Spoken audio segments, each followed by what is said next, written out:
Hey, I'm Grizzly Greg.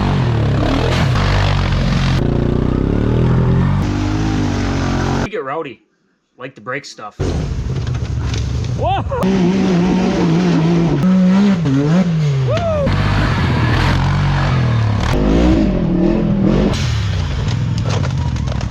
Hold on, Justin! Take a minute to check out my sponsor, Pandemic Performance, for all your performance needs. Thanks for watching. Okay, we're back in the garage. Razor didn't break nothing this weekend, so that's just sitting there hanging out. Before, not this weekend, but the following weekend is pickerel. I'll probably change the engine oil and filter and that, and that's about it. Hasn't had an oil change since, I think, late April, so it's been 8 months. So, but yeah, we got the other two three-wheelers in the garage. Got my number one done. This one is a 1983 200 EK. It's got electric start on it. This is my other one that I'm going to fix up. This one's the same exact model, an 83 200K, pull start only, but this pull start is kind of nice, and it has the decompression mechanism cable on it too, and it works. Carburetor seized up. This tire is shot, but I already have a tube in it, and it's holding air. This one was not leaking for the longest time, and now it's leaking as I moved it in the garage, so I gotta get a tube in that one. Front tire I am going to replace totally. Front suspension is froze up on this one. Front suspension on this one works, so the forks off of this one are definitely going on here. I don't know what else. Oh, the main thing with this one is, I don't know if you can see that, is it too dark? The shifter shaft. It's freaking broke off. Right flush with the case. Too dark in there to see, but. So yeah, that's gotta get replaced. Gotta split the whole case in order to do that. So tonight the goal is to put the kill switch back on, throw the coil back on, put a new spark plug in, which I think I got in, must have it in this box right here, which is right here, and turn it over and see if I got spark, and spray just a small squirt of ether in the air box and see if I can get the fire. That's the only thing I'm doing today. So I'll kind of take you along for the ride for today and see how it goes. Yeah, so why I have the kill switch and the coil off of this machine is because I was trying to figure out the wiring on that one, and I was just replacing parts and seeing if I could diagnose something, and ended up being neither one of them. So everything ended up just being some extra wires that weren't supposed to be on there. So yeah, it's pretty simple. This bolt's on right here, and the spark plug cord goes right around there and hooks right into the spark plug, and this switch bolts onto your thing here, and then all these wires and plugs, they're all color coded, so you just follow the wires. Okay, on off switch is installed. Came down here, there's a plug right here, that's just for the headlight. Then we got all the color coded wires all plugged in.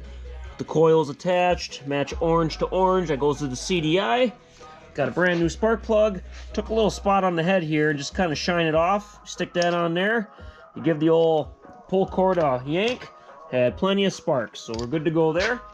And since, before I go any further, I gotta take the air box out and carb out and everything. That's the next kind of step, because I got a new carb over here. This carb is, you can't even push that gas anywhere, so this thing is all seized right up, which is the exact same way that one was. When you just let something sit for 10 years, it's the way it goes. But I better turn this freaking music down before YouTube yells at me for copyright. So I decided to get out the OTC compression tester and just give her a compression test here. The cylinder walls look good when I looked at it with the old camera, But I think I'm just gonna let the air out.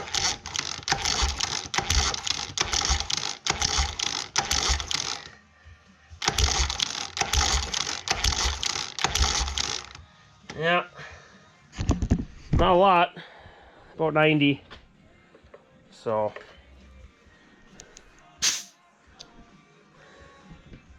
but this does have a compression release setup right here. There's a mechanism inside the recoil that kind of keeps the valves open. So, but 90, a little lower than I want it, but from in my experience, that's enough to run the engine. So let's keep moving on. All right, just getting the airbox apart, and well, no air filter left. Amazing how mice just find their way in. I don't get it, because the airbox on these machines, they hook onto the frame here, and the air intake is right here. So the mice get in there, walk down the tube, right into there.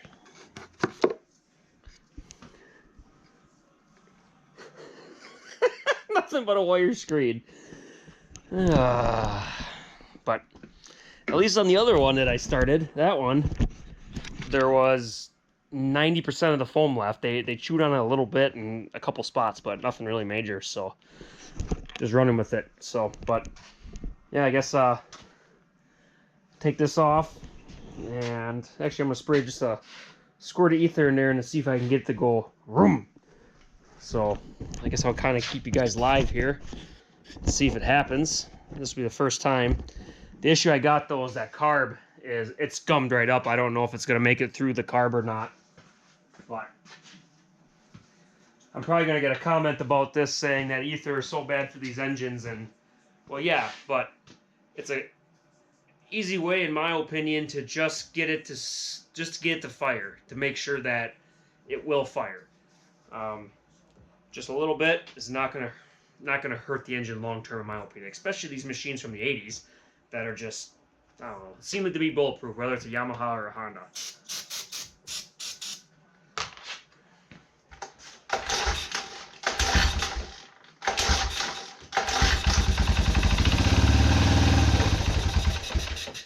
Yep, she'll go. She'll go. Yep, it was definitely in gear, but that'll happen. So, I guess we'll throw a new carb on it and drive it around a little bit and see if it works, and then figure out that shaft, whether or not I'm going to split that engine or not. So, that'd be the main thing. So, yeah. Definitely fires. I think I'm just going to keep taking the airbox out, get the carb out, and replace the carb. Make sure I can get it running on gasoline. Probably order a new tire and a new tube, and then drive it around in first gear and make sure everything is good before I really tear that engine down. The first engine I'm going to do is that one, because the shifting shaft is the same out of the electric start 200 and the other one. So we'll see what I can get going here. So. Alright, so the next step was to get the carb out. Well, when you undo this nut right here, the choke cable should just pull right out, and it's not. And then the throttle cable goes into the top of the carb, which you unscrew this nut, and you pull the whole mechanism out. The whole baffle, flap, whatever you want to call it. I don't know what it's called. And that pulls out, and I couldn't even budget with prying on it with a screwdriver. So I guess get the old get the old plastic tray out here, and I got it all jacked up and propped up with some wood, and I got the carburetor sitting in WD-40. I'm gonna let that sit for 24 hours and come back tomorrow and see if anything is free. Amazing what aluminum carb and a little bit of ethanol fuel will do, but if you look inside the new carburetor here, you can see this flap right here that moves up and down. That thing that moves up and down, that's what the throttle cable attaches to. And that's, you take this nut off right here, and it's supposed to just pull right out, but it doesn't. And we got, this is where the choke goes, and down in there, you see a little brass piece. That's the part that actually does the choking. So that's not coming out either. So we're going to stick the spring back in here, and stick this back on here, thread that back on, and I'm going to take these couple little hoses off the bottom of the tank, this fuel petcocks. I'm going to get a new one of them ordered because this thing's froze right up. Get this tank washed out tomorrow, get the air box and the tubes and all that all washed up tomorrow. Get an air filter ordered, fuel petcock ordered, and a tube ordered. And I might have to get a tire too. Yep, so I gotta get 4 things ordered to get this thing up and going. And it's in gear, so I'm hoping that I can just, I don't know, get it started and see if it moves in first gear, and then we'll guess we'll just go from there. See if I'm gonna fix the shaft right, or if I can find somebody that will weld it. So that should be it now. That should be the end of the video.